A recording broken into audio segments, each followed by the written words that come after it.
Bom ter você aqui. Bom, a tua pergunta para você tá fácil, viu, Fernando? É tranquila, não precisa se preocupar, é simples, assim, é. Os superpoderes do Congresso podem ser contidos? Como e por quem? Pergunta de US$ 1 milhão, né? 55 bilhões de reais, Na dá um verdade é um bilhão de pouquinho mais, dólares, na dá verdade, é uns um 5, pouquinho mais. dá uns 10 bilhões de dólares. Olha, Zé, eu acho que vai começar a ser contido, porque primeiro começou a ter um impacto muito negativo na opinião pública.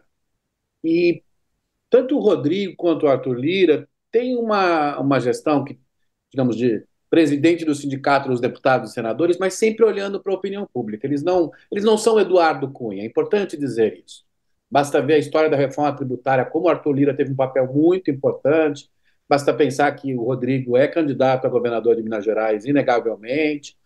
E sentiram, Rodrigo né? Pacheco, presidente do Senado, né? Isso, Rodrigo Pacheco. Acho que sentiram, né? Efeito Tino Marx, sentiram.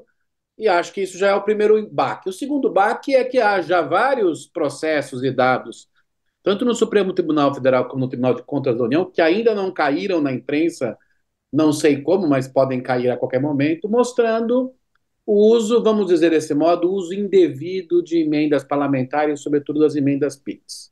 Isso é o assunto corrente hoje entre os burocratas de Brasília. Não é entre os políticos, mas entre os burocratas de Brasília. E eles sabem que tem muita coisa complicada aí. Então, isso pode ter um impacto muito negativo sobre o Congresso, pode atingir, digamos, importantes lideranças, e aí impacta mais, sem dúvida alguma, Arthur Lira, porque ele não definiu ainda o sucessor. O Rodrigo Pacheco definiu o sucessor. A discussão da definição do sucessor pode passar por um escândalo das emendas. Então, isso já começou a preocupar muito. E terceiro, e acho que é um ponto importante, eles não têm reeleição dos dois, né? É Sim. importante falar para o Thales, Roberto, eles não vão concorrer à reeleição em fevereiro. Em fevereiro vão ser outros candidatos. E eles já estão pensando no seu futuro político. O Rodrigo Pacheco tem como plano A ser governador de Minas. Mas se não for possível, tem o Senado, o Ministério. Mas, de todo modo, os planos do Rodrigo Pacheco são altos. O plano A do Arthur Lira é Senado em Alagoas. E o plano B é baixo.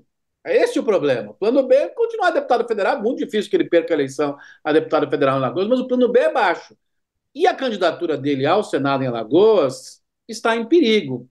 O grande nome em Alagoas é o Renanzinho. O Renanzinho é o grande nome. Ele tem popularidade em todo o estado, incluindo Maceió, que é, digamos, mais contrária ao Renan e ao próprio PT. Acho que ele leva com isso o seu próprio pai, na verdade, é o inverso da história. E o segundo candidato depende, o JHC, que é candidato a prefeito em Maceió, tem muita popularidade em Maceió, mas, como vimos, eu acho que ele é candidato, na verdade, ao Senado, não à prefeitura de Maceió. Como o Eduardo Paes é candidato a governo do estado do Rio, a gente já sabe mais ou menos qual é o esquema. E o Arthur Lira, portanto, sair desse processo numa grande briga, numa grande crise, pode tornar ainda mais difícil o seu caminho político quando ele entrar na chuva. Ele entra na chuva no dia seguinte da eleição da Câmara. Então, eu acho que tanto Arthur Lira como Rodrigo Pacheco, vão buscar, sim, alguma negociação, alguma mudança do status quo. A pergunta, na verdade, Roberto, mais difícil é qual é o montante e como isso vai ser feito. Por que eu acho que é mais difícil? E não acho que é mais difícil por conta do Arthur Lira e do Rodrigo Pacheco. É por conta dos Dos deputados. sindicalizados, dos deputados e senadores. É deles. Eles, no fundo, estão dizendo: vocês são os presidentes, vocês que se virem, né? A imagem é de vocês. E eles vão barganhar, mas acho que esse é o ponto mais difícil, mas alguma mudança ocorrerá. Não há mais como ficar no atual modelo. A crise na opinião pública na cidade é muito, muito grande. Vale um próximo Datafolha, mas já vendo qualitativas, eu estou vendo qualitativas municipais. Quando a gente coloca uma coisa do orçamento, é só escândalo, as pessoas falam. A coisa dos escândalos que já estão, digamos, graçando pelos corredores. Encomendados. Pode ser, eu nem vou dizer isso para não parecer, mas era muito óbvio, né, Zé Roberto? Vamos Claro. combinar, né? Era muito óbvio.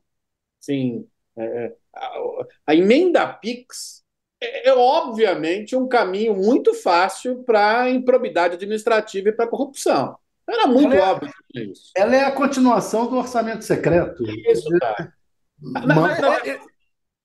Desculpa falar De assim. alguma maneira é até pior, porque o volume é mais alto Muito. e funciona só para quem não acompanha o tema entender.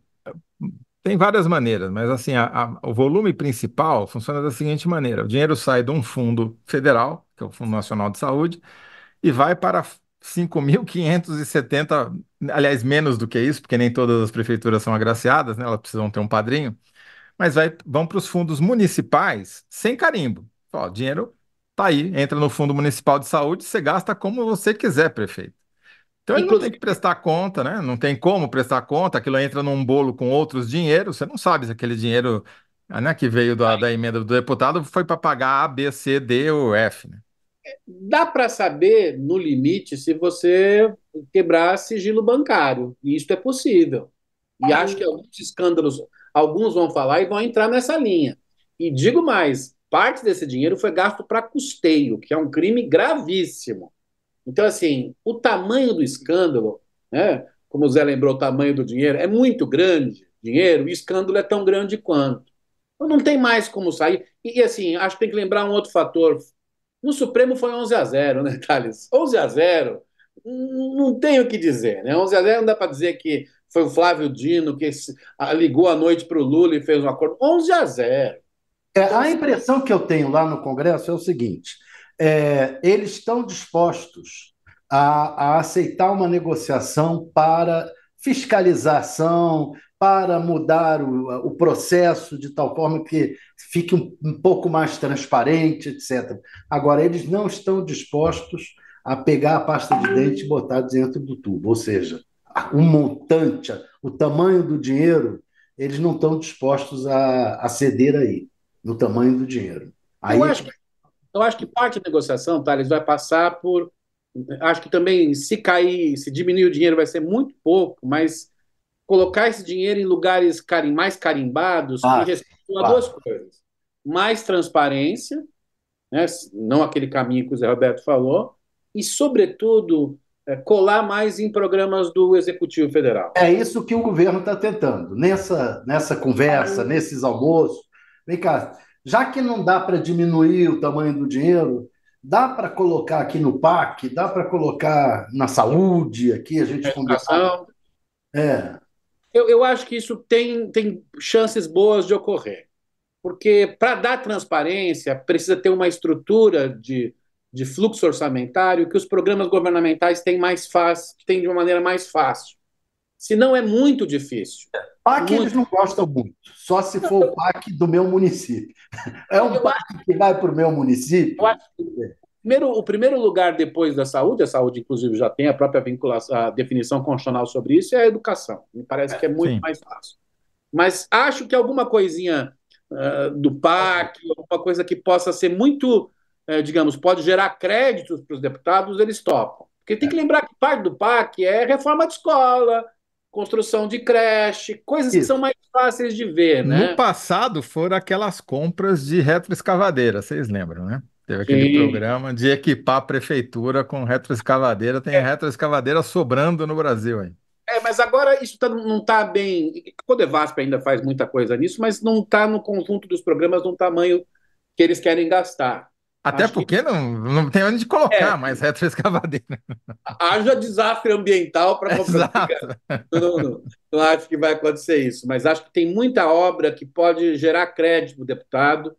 E minha impressão é que, como o segundo mandato, nem tanto do Davi Alcolumbre, que já tem muita força no Congresso, mas do sucessor do Arthur Lira, vai ser alguém que vai começar mais fraco que o Arthur Lira.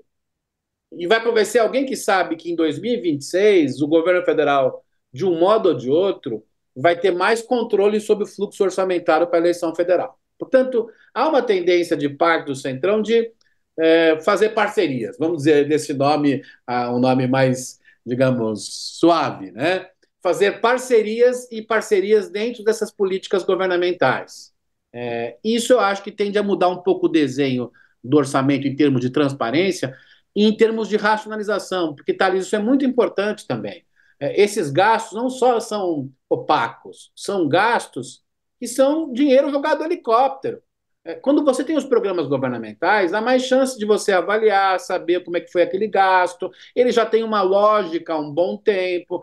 Muitos deles passam por sistemas de políticas públicas, isto é, por fóruns federativos em que os estados e municípios discutem, fazem isso há 30 anos no SUS, etc. Então, acho que isso é o ganho. A redução do montante, quer dizer, colocar todo o gênio dentro da garrafa, acho mais difícil neste momento, embora alguma coisinha possa cair e tal, mas, é, digamos, não vai chegar ao que era em 2019. Não vai chegar. Vai ser se tiver uma queda pequena.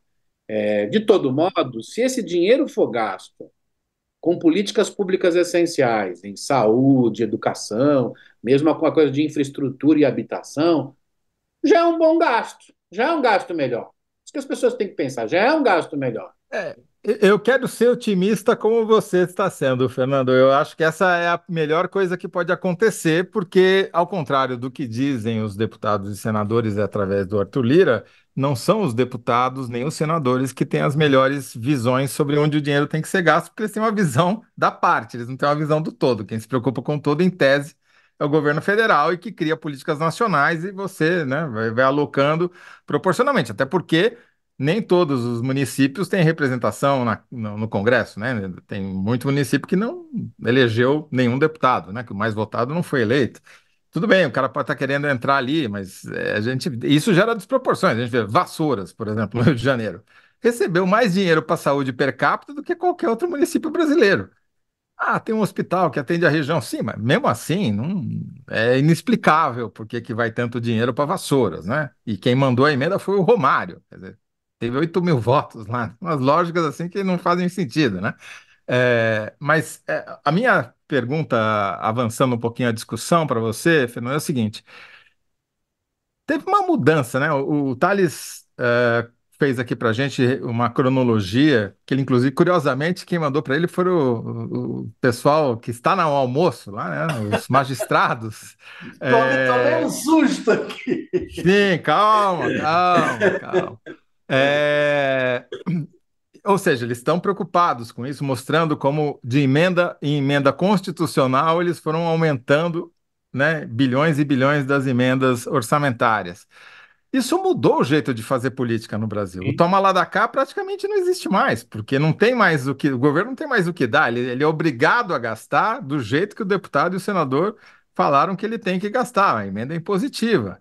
E isso, me parece, enfraqueceu muito o executivo, justamente para alocar o dinheiro, o pouco do dinheiro do orçamento que ele tem margem de manobra para escolher se vai gastar aqui ou se vai gastar lá, né?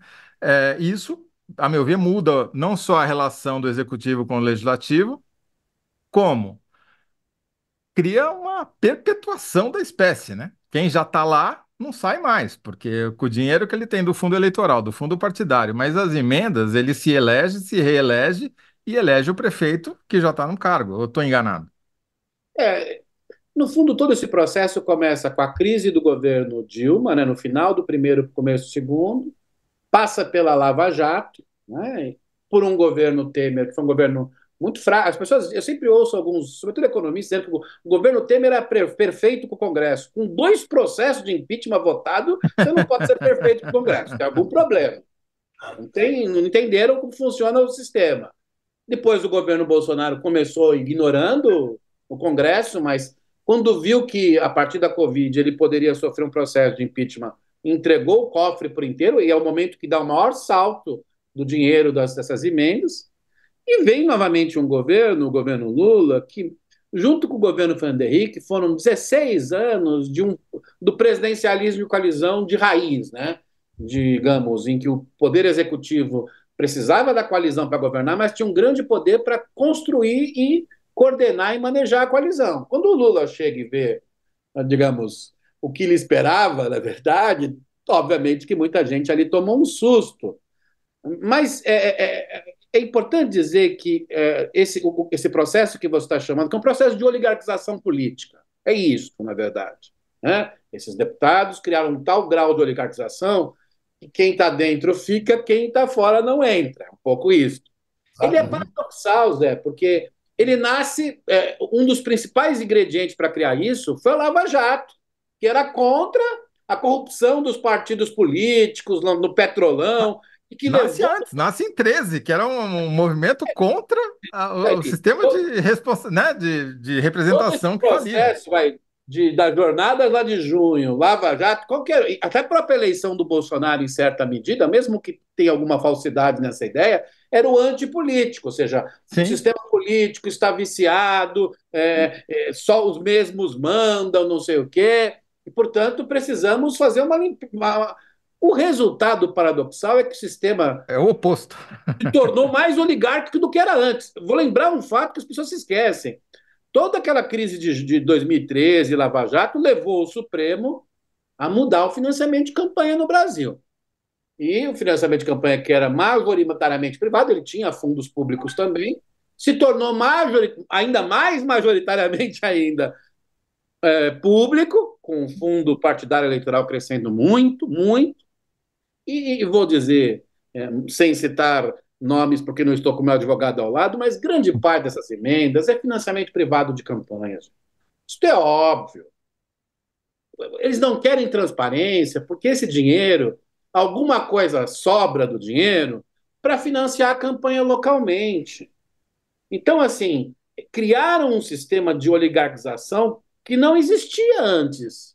Você podia dizer que existia, desde lá da emenda do Fernando Henrique, mensalão, houve compra de deputados, o que quer que seja isso exatamente, que havia uma necessidade, portanto, para manter a coalizão, digamos, de comprar o deputado. O próprio Arthur Lira, no final de 2022, para defender o orçamento secreto, disse que era isso, ou voltar ao mensalão, é a frase literal do Arthur Lira, uma entrevista para a Globo. Mas o problema é que antes o sistema era mais aberto, era mais competitivo. E hoje, na verdade, de onde tem vindo a competitividade?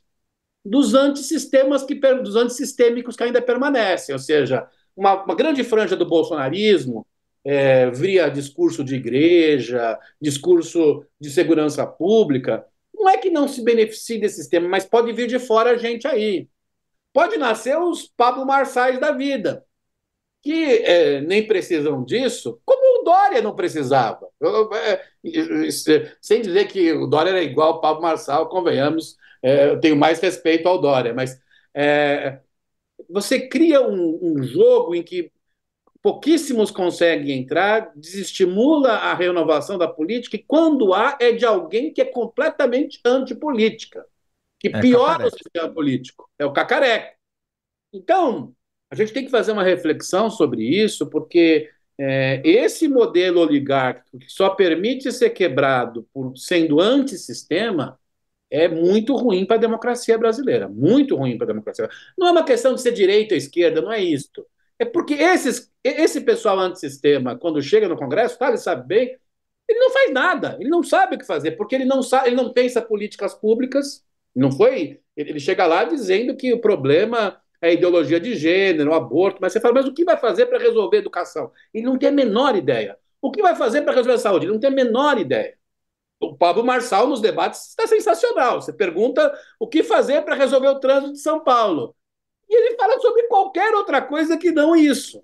Então, Sim. assim, nós temos que ter uma reflexão, porque esse modelo extremamente oligárquico criado mais fortemente a partir da gestão do Eduardo Cunha, e que ganhou uma dimensão enorme, possibilita a uma única forma de competitividade, ser contra completamente o sistema. E isto é tão ruim, eu diria que isso é pior do que o Centrão. Eu prefiro o Centrão. Sem Prefiro muito dúvida. mais o Eu Centrão. jamais imaginei que a gente diria isso, mas comparando o Arthur Lira com o Pablo Marçal, você fala, O bom, Arthur Lira é um né? estadista, sem Mas, dúvida. Abrúcio, você, como cientista político, qual a possibilidade disso ser solucionado? Qual a solução para isso? Porque um dos problemas é, a gente tem o presidencialismo de coalizão que não está institucionalizado, mas eu não sei se pode ser institucionalizado e nem se ele for institucionalizado, se isso será bom. Veja, Então, a qual é ideia a do possibilidade presidente, de sair a ideia do dessa? presidencialismo de coalizão não é uma ideia ruim para um país como o Brasil. O Brasil é um país muito heterogêneo, federativo, com múltiplas múltiplos grupos de opinião, uma questão racial muito importante. Então, ter um sistema mais proporcional não é de todo ruim. A gente pode dizer qual o tamanho dessa proporcionalidade, mas é melhor do que um sistema majoritário puro. No Brasil, se fosse ser Como majoritário. institucionalizar isso? Então, mas antes a gente estava institucionalizando, desde o Fernando Henrique, principalmente, por distribuição de ministérios, por distribuição de uma parte dos cargos. Você poderia pensar como melhorar essa distribuição dos cargos. As próprias emendas eram usadas de algum modo. E uma das coisas que mais se discutia à época é que se houvesse uma redução do número de partidos efetivos por uma reforma eleitoral, o sistema de coalizão seria mais, digamos, funcional. Só que quando a gente começou a reduzir o número de partidos, já tinha mudado todo o resto do modelo do presidencialismo de coalizão. Houve um Que não dá mais descasamento. para dizer que existe, né? Porque Exatamente, não. Houve um descasamento entre uma reforma boa e um processo terrivelmente oligárquico. Então, assim, nesse contexto, a reforma, que para mim faz todo sentido, de você criar estímulos para que os partidos sejam mais representativos, o que significa ter menos partidos no Congresso, é, num contexto de oligarquização, tem o efeito contrário esperado. Tem o efeito contrário esperado, porque sim. menos ali, aí que não entra mais ninguém, Zé. Aí que não entra mais ninguém na festa. Então, assim, Ô, Fernando, eu queria te pedir só só para ilustrar o que você acabou de falar. A gente fez um levantamento aqui, o Luiz Fernando Toledo fez lá para o podcast A Hora, que eu faço com a Thaís Bilenque aqui no UOL também. Mostrou o seguinte: o PSD, do Gilberto Kassab, ele tinha eleito 660 prefeitos na eleição de 2020, mais ou menos. Já tinha tido um crescimento grande, era dos poucos partidos que vinha crescendo em prefeitura. Hoje, antes da eleição, ele tem 1.100. Ele quase dobrou de tamanho fora do período eleitoral. Tudo bem, capturou os ex-tucanos, principalmente no estado de São Paulo, que ficaram órfãos porque perderam o Paraná governo do também. estado, Paraná houve um crescimento. Paraná também, mas é exatamente a ilustração do que você está falando. Esses partidos, chamemos de Centrão, Arenão, mas basicamente partidos fisiológicos, eles cresceram de um jeito que nunca foram tão grandes, né? Até quando me perguntam, aquela pergunta, né, se o Lula ou o Bolsonaro ganharia as eleições municipais, eu falei, tire as capitais, você vai ver que nem é o Lula nem o Bolsonaro que vai ganhar as eleições municipais. Que Sim, nas capitais ou grandes cidades, né, tipo Juiz de Fora, cidades grandes, assim, você fala assim, ali tem algum embate nacional e as articulações do governo federal e da oposição, jogo democrático e correto. Mas fora isso, e por isso que o orçamento, voltando a ele, é muito importante no seu campo das emendas, o Centrão pode fazer alguma aliança lá no Nordeste mais com o Lula, no Sul mais com o Bolsonaro, mas quem comanda a aliança não é o Bolsonaro e, na maior parte das vezes, não é o Lula. Isso é o Centrão. Claro que tem um contrapeso federativo importante que, se a gente olha as eleições municipais, os governos estaduais são muito importantes quando bem avaliados. Então, em São Paulo, o Tarcísio, nessa aliança com o Kassab, eu sei que o Bolsonaro não gosta muito disso, mas eles estão comandando a eleição. Se você for ao Ceará, Pernambuco, PT, PSB, Maranhão, uma aliança PT-PSB, lá no Nordeste. Se a gente for mais lá ao sul, Paraná, o governador Ratinho tem um comando muito grande, muito forte. E estes têm que negociar mais com o Centrão do que pensar na dimensão nacional. Então, assim, eleição municipal, os grandes vitoriosos, se nós pensarmos por soma de municípios, vão ser o Centrão e os governadores. uhum, Mas, nos grandes centros, claro que o embate Bolsonaro-Lula é importante. Em alguns, o Lula eu acho que vai ser vencedor, mais no Nordeste, no Rio, o Eduardo Paes é o Lula, não há a menor dúvida quanto a isso. Acho que no Sul, em alguns lugares, o Bolsonaro tem mais chance. São Paulo é uma grande questão aí, mas o Bolsonaro tem um candidato forte, o Carlos é um candidato forte. Belo Horizonte ainda é muito confuso, eu não me arriscaria a dizer nada, porque ainda está muito confuso o cenário. nem os mineiros sabem, né? Nem os mineiros sabem, na verdade, mas de todo modo, afora isso, é um sistema político que, quando eu digo que o Centrão e os governadores são os vencedores, é que ter as máquinas descentralizadas para os municípios, que o que ambos conseguem ter hoje é o que define a eleição municipal, e não ser de Sim. esquerda ou ser de direita. É outra coisa. É Não é por isso que eu acho ideologia. graça quando as pessoas dizem assim: esse negócio do Maduro vai estragar o Lula, Não, né? Em Roraima talvez, né? Talvez, mas assim, O afora grande Roraima, estado de Roraima, sim, mas tirando de lá para baixo, Thales, esse discurso pega em algumas capitais, em alguns tipos de eleitor. A maior É, parte do eleitor municipal brasileiro não tem a menor ideia do que seja o Maduro. Né? Sorte deles, inclusive, né? Bom para eles, eles vão ser mais felizes. Mas, assim, tem menor. Então, isso não é o que define a eleição na maior parte do país. Mas, tem que lembrar, nessas franjas que são grandes cidades, tem muita população, tem muita. E ali tem algum debate ideológico. Isto é, mais um lado mais de centro-esquerda do Lula, que é combater a pobreza, combater o lado autoritário do Bolsonaro, chamando de fascista, o que quer que seja, e do lado do bolsonarismo trazer o que vai acontecer com o Hamas, o que vai acontecer com Maduro. É muito longe isso das eleições é, municipais. E se a gente olhar bem, os candidatos favoritos do Bolsonaro não falam no Hamas e no Maduro. O Ricardo Nunes não vai falar no Hamas e no Maduro. Não tem a não. menor chance de falar isso. Fernando, a gente infelizmente chegou aqui ao fim do nosso horário e eu preciso fazer uma síntese dessa meia hora de conversa muito interessante que tivemos em 75 caracteres, o que é sempre um grande desafio.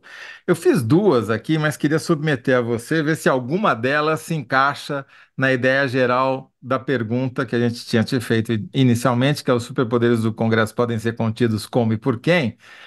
Eu vejo duas possibilidades, uma mais específica e uma mais ampla. Talvez a segunda seja melhor. Mas primeiro seria Lira tem que evitar escândalo nas emendas para se garantir fora do poder, ou Centrão vai fazer parceria público-privada com STF, com governo, com tudo.